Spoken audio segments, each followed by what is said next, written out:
Greetings, everybody. So, this morning, I wanted to just talk for a little while about my first experience with my Leica M6. It's been a really fun experience this week using it. I'll be tremendously transparently honest with you guys about my experience. I had the body of this camera for, if I'm not mistaken, I really was around 4 months or so. 3 or 4 months. I've had the body of it. The Buffalo Brown titanium Leica M6. I didn't really initially want the titanium. I actually wanted, what most people have, which is the all black one. I don't know. I don't even know what reason, to be honest with you. I saw this one online, and the body was a hefty price.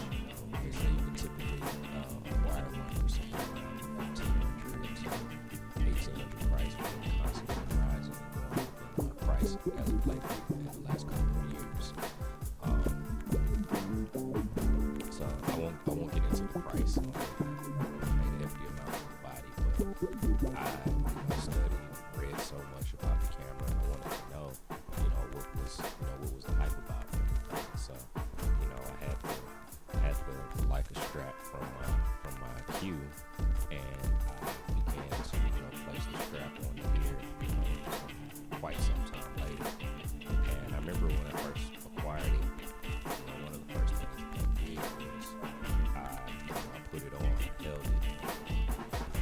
It just felt so solid, like it was constructed. To be something that's comfortable to take out and shoot. That's exactly how it feels. I don't have my phone or anything like that, but I do have my light meter with me. Look at the camera, look at the phone, the light meter. Excuse me, look at the camera, look at the light meter. The light meter almost covers up the camera. I hear a lot of people talk about how, for example, it's crazy. Why is it so expensive? Why does it cost what it costs? I can't really answer that question in terms of, why Leica did what they did or why they constructed their business the way they've constructed it, and so on and so forth.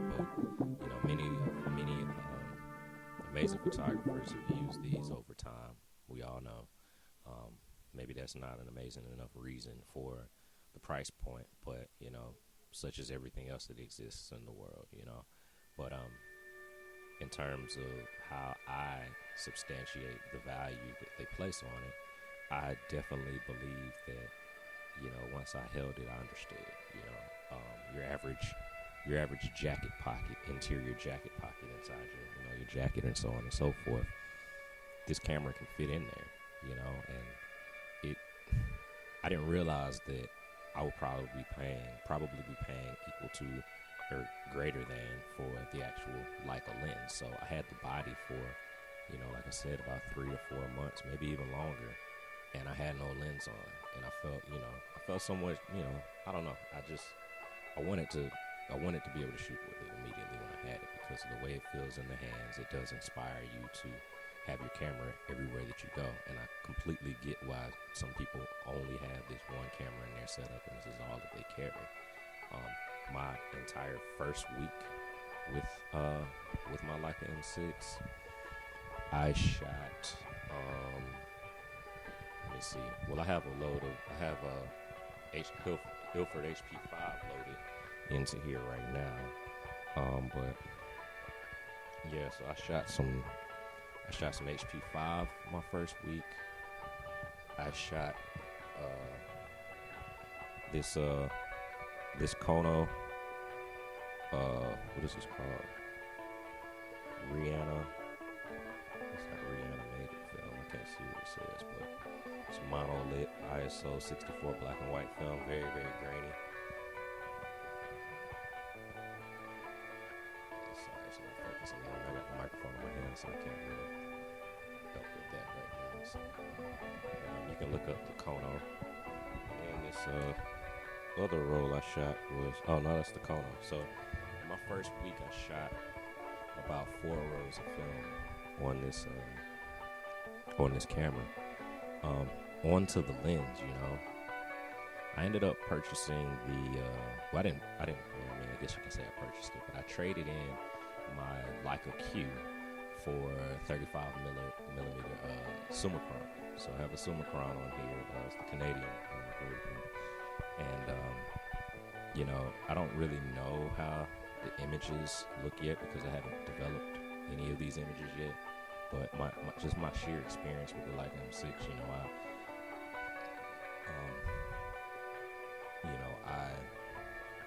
I take, I take the camera everywhere, you know, and you know, number one reason is because, you know, I'm very interested in what the images will look like. Last night I shot some images at Cinnamon's jazz concert at Velvet Note, and you know, I think I forgot to kind of open up the lens up some more to, like, you know, f2 or f2.8, you know, as to allow more lighting into the shots. I was kind of focused on street stuff before, so I think I might have been down to like f16 or something. So I don't know how many of those images are going to turn out, but you know, there's a really amazing journey that there is to be had in film. You know, you know, you don't get a chance to see those pictures immediately and anything like that, and that's part of the joy of it. You know, the process, the compactability, you know, the fact that the M6 it costs what it costs. I respect it because it's so ergonomically beautiful of an experience to shoot with.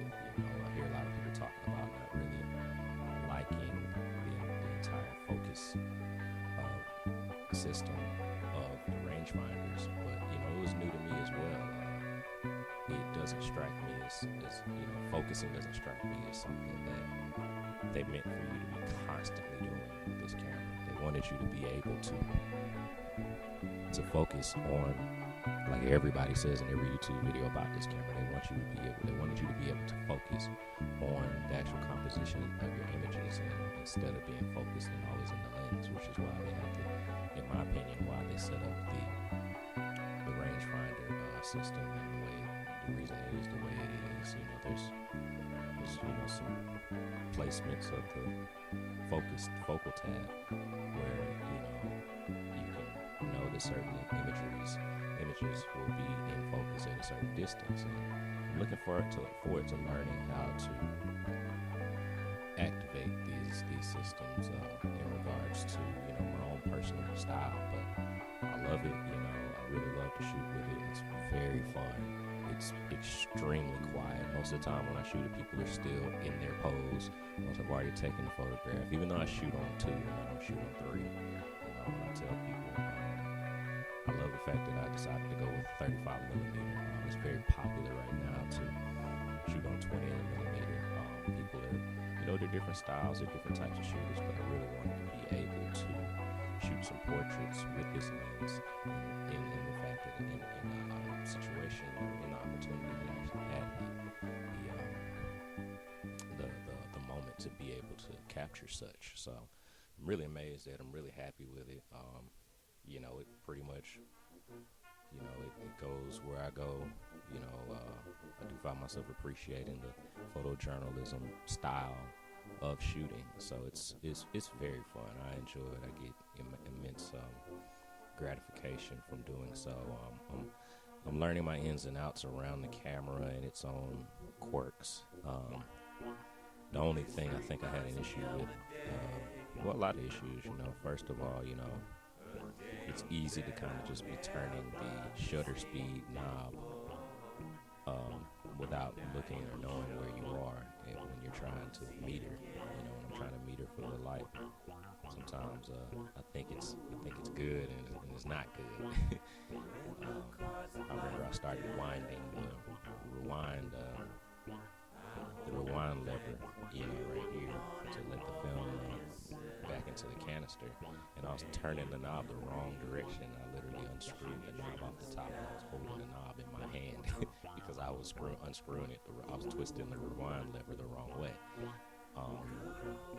You know, I recently had a Pentax K1000 that, just for the life of me, I don't know what was going on, but whenever I would shoot, the the um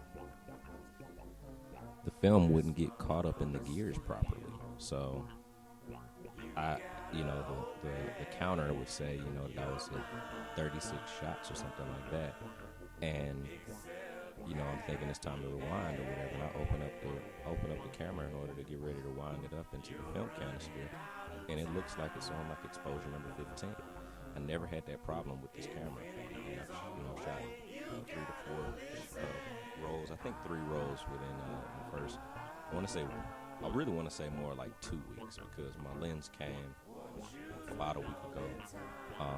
But also, I've noticed that I think I shoot better shots. I take more calculated shots with this, especially because I've been shooting a whole lot of medium format on my RB67. And I'll do a video on that and show you guys some of my first images on my RB67. I've had that camera for probably about 3 to 4 months. Maybe no, I've had that camera almost for 5 or 6 months now. I had to get some repairs done on it, but anyway, I really enjoy learning how to shoot photography on this M6, and it's not all about the legacy, the story, and the fact that a lot of people love this camera and a lot of people want this camera, and it's very highly desired. It is cool to have something that's desirable, but it's even cooler to recognize that something is built with an amazing aesthetic, amazing purpose. I can't say that it creates amazing images yet, because I haven't developed any of the images from this camera yet, but I look forward to doing so. I wish I developed my own film right now. I haven't started that journey yet, because I most certainly would be doing so, but I'll be dropping off my rolls of film over to Dunwoody Photo, which is my lab that I go to on Sunday. My fiance is going to drop off the film over there, and so we'll be able to see those shots. I'm in the process of actually contemplating whether or not I want to shoot with this camera only. I'll be comparing some images from this M6 to, the medium format images out of my RB67 as well. I love the film negative. It's a beautiful picture. I will say that I like the way going from medium format to the M6. It trains my mind to curate more of what it is that I shoot. And so it's an exciting process to be, I wouldn't call it frugal, but I would say that, it just makes me calculate things a little bit better. I'm not suffering from paralysis of analysis when I'm shooting an image by any means. If I see something good, then I definitely shoot it.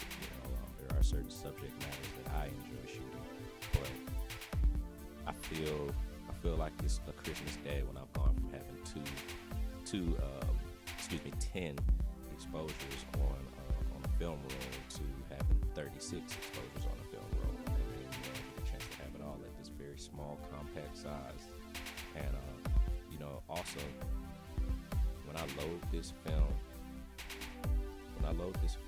I've never had any issues with the loading. I always see the rewind lever turning after I shoot the 2 shots in the beginning to get everything going, and when at the end, even as a first-time user of this camera, I noticed that when I'm unloading the film and I've rewound it back into the film canister, I've also noticed that maybe I'll wind it a little bit too much just to be sure that the film is all in the canister. But one thing about it is that when I open that film door and I drop the film down into my hand, the canister down into my hand, and prepare to place it back into the little these little cans, I don't know what you call them, but the little container canisters that hold the canisters of film. Whenever I open this door up, because as photographers, you want to be careful when you do so, because you don't want to accidentally expose your images, and mess up all these things that you've been capturing. every time I open it up and I get ready to drop the film back into my hand, it's always wound back up into the canister. It's not like I'm not sure if it's in there or not. Like, it's definitely there, and it's really cool. I've really been enjoying the experience with my Leica M6 for the first couple of weeks shooting it. It's really fun also too, because I want to tell you guys about how it was, with the lens and everything. Because they came out this particular one right here, if I'm not mistaken. It's a limited edition. A lot of people have changed the leather on their titanium ones to buffalo brown, but this is the actual buffalo brown titanium M6 TTL, and so they released a limited amount of these. I don't know if it was. I'm trying to figure it out, because somebody at Leica told me, Leica in Miami told me that they only made 500 of these cameras with this particular color tone on them, and I read in an article somewhere else that there's maybe like 1,000 of them made. But they also came out with titanium lenses, I think a 35, a 90 millimeter. It was a 35, a 50, and a 90 millimeter. And I think they were all Summicrons, if I'm not mistaken. They were all f2. But I just wasn't trying to afford to put those on there at the time. I really wanted them, really wanted to have this nice titanium look on top and a titanium look on the lens as well, just in terms of aesthetics. I understand that doesn't have anything to do with functionality, but in terms of look, I realized that I kind of desired those things early on, but the price range on Summicrons 35, were kind of, 1,800 to $2,000, whereas the titanium one was probably about, I think maybe around anywhere between three grand and $6,000 or something like that, depending on if it was Summilux. Actually, no, it doesn't consider Summilux because that wasn't a part of the series. But I think it was around like $4,000, like double. And I traded in my Leica Q in order to acquire the lens, the Chron on here. But what I really liked was the contrast. The Buffalo Brown has, I know you probably can't see it, but there's around the black. The eye cup right here is black. The Leica dial in the back is black. The rewind lever is black. The ISO setting button is black. The frame around the film door is black. I decided, and it's got this little buttons on here on the side that I think protect the titanium from getting scratched. That's black, and there's one on both sides, and so it was really cool. Also around the battery, where the battery goes in, it's like a black frame around there. The button that you press to eject your lens, it's black. So it's really cool. Even around the all of these doors, all of these windows right here, the rangefinder frame and patch and everything, it's black frame. So I had the Leica black strap on there and the black lens. It was very contrasty, and I love the way that that they work together. So I was just very happy. Haven't seen a setup like this before, and I'm okay with it. So it was a really fun time. Great to have camera. I'm looking forward to shooting it even more. I can't wait to show you guys some of the images that are in it. So y'all have a beautiful, wonderful, blessed day. Thanks for watching the video, and hopefully I can put out some more like this. You guys feel free to like, share, and subscribe. Please subscribe to the channel. I'm going to tell you guys some more stories about this thing.